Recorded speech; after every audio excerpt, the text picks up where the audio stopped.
Salut à toutes et à tous. Pour la première fois, les interféromètres gravitationnels LIGO et Virgo ont détecté une fusion entre un trou noir et une étoile à neutrons. Et il n'y en a pas qu'une seule, il y en a deux. Elles ont été espacées de 10 jours en janvier 2020. Ça valait le coup de faire un seul article pour parler des deux en même temps. Et c'est la première fois que des fusions mixtes de ce genre sont clairement identifiées par leurs ondes gravitationnelles. Les chercheurs des collaborations LIGO, Virgo et CaGRA publient leurs découvertes dans The Astrophysical Journal Letters sous le titre Observation of Gravitational Waves from Two Neutron Star Black Hole Coalescence. Astronomie, astrophysique, cosmologie, astroparticules. Ça se passe là-haut, par Eric Simon.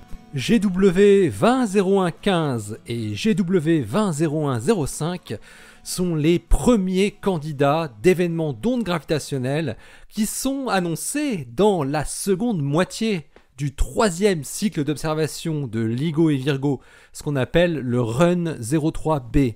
En fait, des premiers indices de fusion étoile à neutrons trou noir sont apparus dans la première moitié de la troisième série d'observations de LIGO et Virgo, le Run 03A, avec l'onde gravitationnelle candidate qui s'appelait GW 190426 _ 152155. Mais la qualité de son signal n'était pas suffisante pour être sûr qu'il ne s'agissait pas d'une fausse alarme.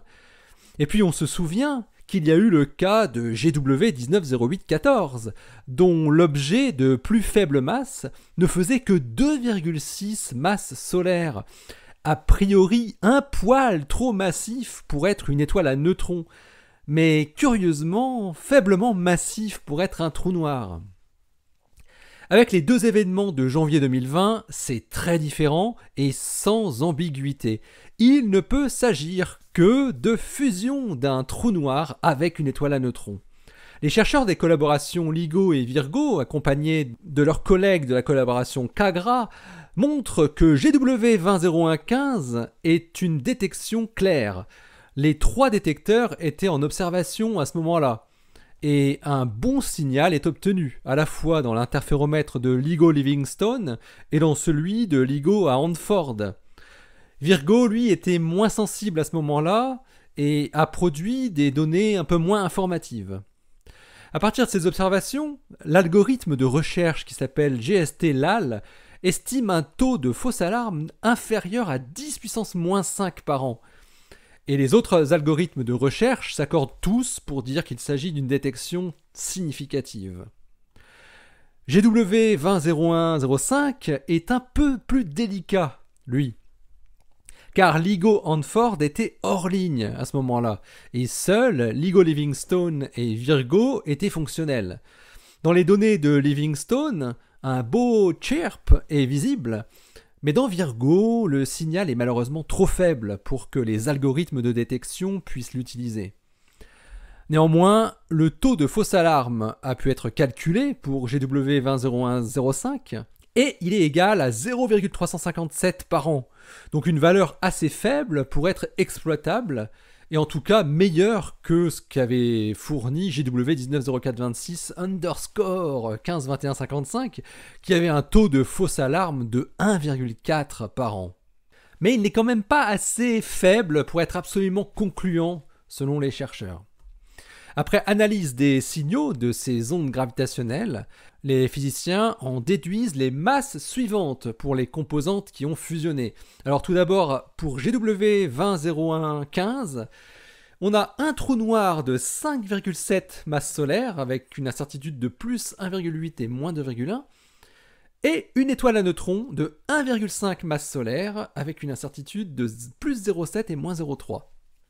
Ou bien 5,9 masses solaires pour le trou noir et 1,4 masse solaire pour l'étoile à neutrons. Je vous passe les détails des incertitudes. Ça, c'est si on restreint le spin de l'étoile à neutrons à une valeur inférieure à 0,05. Les chercheurs notent que le trou noir de ce couple faisait partie des plus petits qui ont été vus dans des fusions. Quant à l'objet compact secondaire, donc l'étoile à neutrons, sa masse se trouve parfaitement dans la gamme de masse des étoiles à neutrons. Concernant GW 200105, celui qui est moins bien détecté, on a donc un trou noir de 8,9 masses solaires avec une incertitude de plus 1,2 et moins 1,5 et une étoile à neutrons de 1,9 masses solaires avec une incertitude de plus 0,3 et moins 0,2. Et lorsqu'on donne un spin faible pour l'étoile à neutrons, les masses restent les mêmes, mais c'est les incertitudes qui sont plus petites. Les chercheurs notent que l'étoile à neutrons, dans ce système-là, est assez massive, un peu plus que la moyenne, mais il n'y a pas de doute, il s'agit bien d'une étoile à neutrons. En comparant avec les masses qui avaient été déduites de l'événement GW190426_152155, dont le signal n'était pas suffisamment net pour être exploité en tant que découverte, les valeurs obtenues sont assez similaires, puisqu'elles valaient 5,7 masses solaires pour le trou noir putatif et 1,5 masses solaires pour l'étoile à neutrons putative. Alors globalement, les masses correspondent bien à ce qu'on pouvait attendre pour un système binaire, trou noir, étoile à neutrons. Ce qui renforce l'idée qu'il s'agit bien d'étoiles à neutrons, c'est la probabilité que la masse de l'objet secondaire du couple se trouve en dessous de la masse maximale théorique des étoiles à neutrons, qui vaut, je le rappelle, 2,5 masses solaires. Cette probabilité vaut entre 89% et 96% dans le cas de GW 200105 et entre 87 et 98% pour GW 200115. Concernant la distance à laquelle ont eu lieu ces deux fusions mixtes, elle est presque identique pour les deux, bizarrement. 280 mégaparsec pour GW 200105 et 300 mégaparsec pour GW 200115, avec des incertitudes de l'ordre de 110 mégaparsec.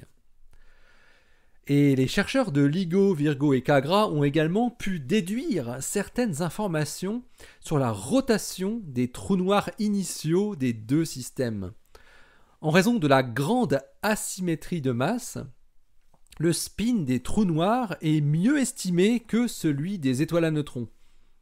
Pour GW 200105, la magnitude du spin est inférieure à 0,23, avec une probabilité de 90%, ce qui correspond à ce qui a été observé pour un grand nombre de trous noirs, à savoir des spins faibles et même parfaitement compatibles avec une valeur nulle. Pour GW 200115, celui qui est le mieux détecté, le spin du trou noir est également compatible avec 0, mais il existe également des arguments en faveur de valeurs de spin plus importantes.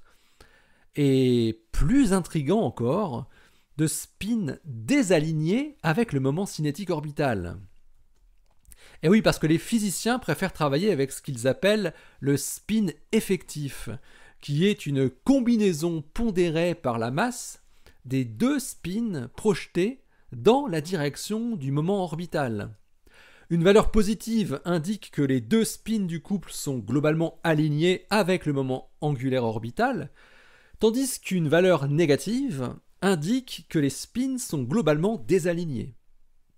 Or, pour GW 200105, les chercheurs trouvent une valeur de moins 0,01, avec des incertitudes de l'ordre de plus 0,11 et moins 0,15. C'est donc cohérent avec 0, ce à quoi on pourrait s'attendre si les deux spins étaient petits, ou bien s'il n'y avait pas d'alignement préféré. Pour GW 200115, en revanche, ils obtiennent une valeur de moins 0,19, avec une incertitude de plus 0,23 et moins 0,35. Donc un résultat toujours compatible avec des valeurs positives ou nulles, mais qui préfère quand même les valeurs négatives.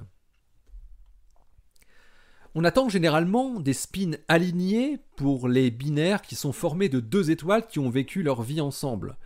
Les étoiles se sont formées à partir du même nuage de gaz, et on peut donc s'attendre à ce qu'elles commencent à tourner dans le même sens. Les effets de marée et les transferts de masse entre les étoiles doivent également contribuer à aligner les spins. Mais les explosions de supernovas pourraient faire basculer les spins, même s'il est difficile d'obtenir une inversion complète sans perturber complètement la compagne. Mais on sait que ça s'est produit, notamment pour l'emblématique double pulsar. C'est donc pas impossible, mais on estime que ça doit rester quand même très rare.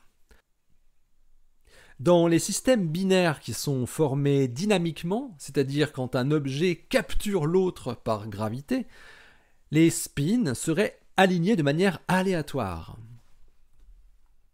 Alors pour finir, les physiciens gravitationnels calculent à partir de ces deux événements le taux d'occurrence de ce type de fusion entre trous noirs et étoiles à neutrons.